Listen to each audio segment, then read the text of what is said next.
ازيكم طلاب الصف الخامس الابتدائي؟ عاملين ايه؟ يا رب تكونوا بخير. احنا النهاردة هننزل اول درس في الوحدة التانية بعنوان الحاجات والموارد الاقتصادية في بلدي. تمام، دي دراسات اجتماعية الترم الاول. ويلا بينا نبدأ الفيديو بتاعنا. اول حاجة عندنا ايه؟ ان انت جعان.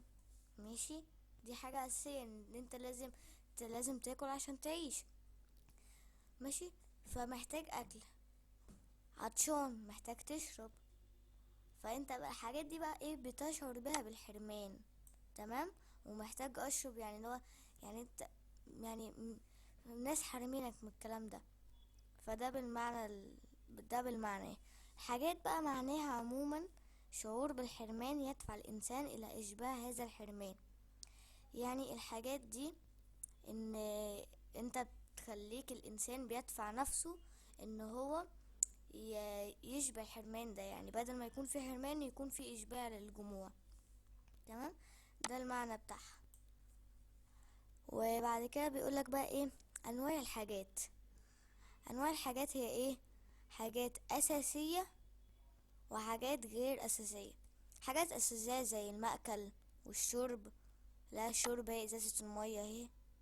ماشي، والمسكن زي البيت. تمام، ولا انت يعني لو ما لقيتش مسكن فدي حاجة يعني أساسية لازم تعيش فيها. وهتعيش فين؟ التعليم. لو ما تعلمتش هتكون جاهل، فالتعليم حاجة أساسية. وتطور تطور حصل جدا في التعليم. الأمن، لو انت ما عندكش أمن مين اللي هيحرسك في البيت؟ يعني مين اللي هيخلي باله منك؟ الأمن. الرعاية الصحية، يعني مين اللي مثلا لو انت تعبت هتروح للدكتور، لو مفيش دكتور يبقى كل الامراض هتنتشر ومفيش اي حاجة من الكلام ده، وكلكم هتكونوا تعبانين وكده بس بعد الشر عليكم يعني. فدي بنقول رعاية صحية من الحاجات الأساسية.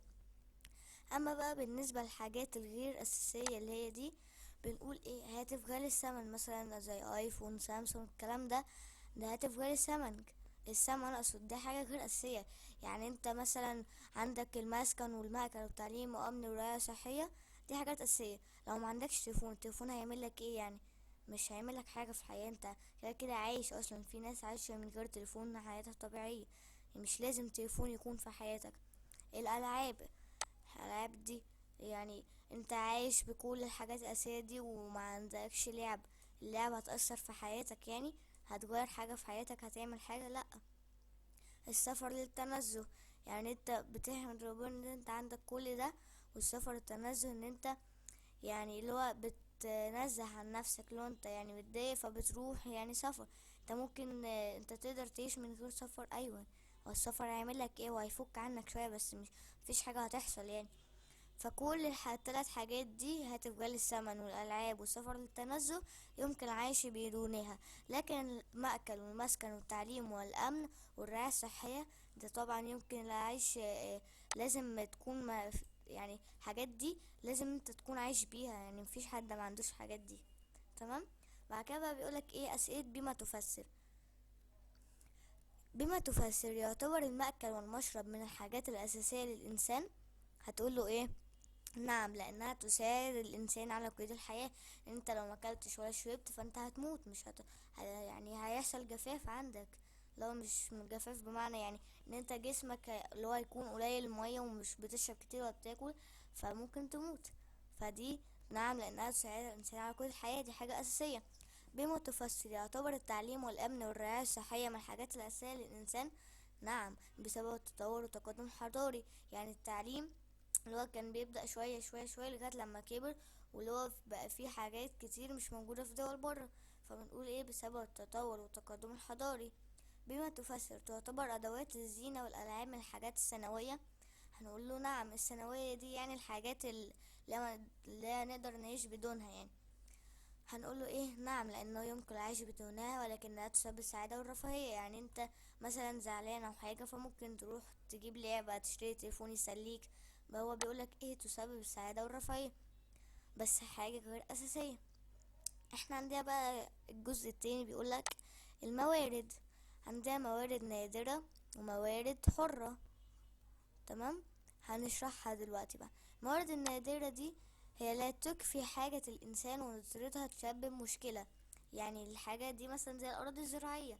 الأراضي الزراعية عندنا نسبتها 4% من مساحة مصر. ماشي، فإنها لا تكفي حاجات الإنسان وندرتها تسبب مشكلة. يعني هي مش بتكفي باقي البيوت. احنا شوف مصر فيها كم نسمة، يعني كم إنسان ومحتاج قد ايه، فأكيد طبعا مش هتكفي. المياه العذبة، احنا عندنا مياه البحار هي بتكون اكبر من المياه العذبة بكتير، والمياه العذبة عندنا مورد نادر لان هو مش كتير. وهنا بقى في مبادرة بتعمل ان ايه مياه البحر، بتاخد مياه البحر وتحللها وتنزل منها الملح وكده وتخليها صالحة للشرب، فبتكون مياه عذبة. بس الاكتر في المياه هي تكون مياه البحر. لكن الموارد النادرة هي المياه العذبة مش موجودة كتير في مصر. موارد الطاقة مثلا، دي حاجات زي كده مش موجودة كتير، فبنقول عليها موارد نادرة. طب الموارد الحرة زي ايه؟ زي أشعة الشمس. أشعة الشمس دي موجودة كل يوم، انت مش بتتحكم فيها، ده ربنا هو اللي بيتحكم فيها. فانت ايه يعني مش بتسبب مشكلة ولا اي حاجة، وهي توجد بكميات كتيرة يعني وتكفي حاجة الانسان، فمش فيش مشكلة فيها. الهواء انت بتتنفس الهواء ومفيش اي مشكلة عندك وبتكفي حاجة الناس كلها. مياه البحر، يعني هي دي يعني هي ملهاش، هي ليها لازمة بس انت ما بتستفادش منها حاجة، بس هي بتكفي حاجة الانسان وتوجد بكميات كثيرة. التلات حاجات دول بقى ما بيسببوش مشكلة، لكن التلات حاجات اللي هنا دول بيسببوا مشكلة. تمام. هنا بقى الحاجات دي كلها توجد بكميات كثيرة وتكفي حاجة الإنسان ولا تسبب مشكلة. تمام. هنا عندنا بقى ايه؟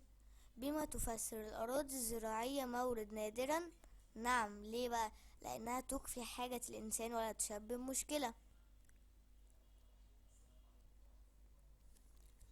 ماشي. لا، هي هنا نعم لأنها لا تكفي حاجة الإنسان وتسبب مشكلة. بس معلش، بما تفسر يصنف الهواء من مصدر حر؟ نعم لأنه يوجد به كميات كثيرة أو كبيرة ويكفي حاجة الإنسان. هنا في غلطة بس كتابية، إن هنا هنقول نعم أيوة لأنها لا تكفي حاجة الإنسان، وتشيل لا دي وتحط بدلها تسبب مشكلة، يعني تشطب لا دي. أهم المشكلات بقى، أهم المشكلات التي تواجه الموارد: زيادة عدد السكان، زي ما انا حطيت لك صورة عدد السكان دي. ماشي. بتعمل ايه بقى؟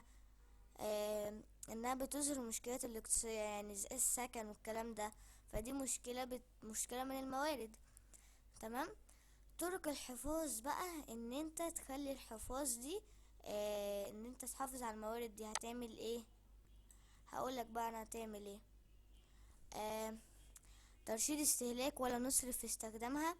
يعني اي حاجة طبيعية او غير طبيعية ان احنا نرشد استهلاكها. يعني المية دي مورد طبيعي، نتفق على ذلك. بس انت لو قعدت بقى تهدر فيها بقى واللي هو عادي المية مبتخلص، فيجي فترة على مصر ان المية هتخلص وهيحصل جفاف ومش هتعرفوا تشربوا. لكن لازم ايه؟ توفر المية، انه بيقولك نقطة الحياة، نقطة مية تساوي حياة. فكل الكلام ده لازم ترشد استهلاكه. الاستغناء على بعض السلع وتبديلها، يعني الاستغناء على اللي هي السلع اللي عندك وتبدلها بسلع تانية. ماشي، ده مورد مهم برضو. عدم انفاق المال الا في الضرورة، يعني ما تصرفش فلوسك تبذير، يعني ما تصرفش فلوسك على حاجات هايفة. يعني اللي هو تجيب لعبة مثلا زي هاتف غالي الثمن، هو هيفيدك في الحياة. في ناس بتستخدمه بشكل ايجابي، في ناس بتستخدمه بشكل سلبي. فانت تجيب الحاجة اللي تنفعك وما تضركش ولا تكون برضو ايه بتستهلك فلوسك. تمام. هنا دي هتكون بقى على انفاق المال في الضرورة، ده اللي احنا لسه قايلينه دلوقتي. وبكده نكون خلصنا فيديو النهاردة، واشوفكم في فيديو قادم في سلسلة قادمة من كل المواد، وباي باي.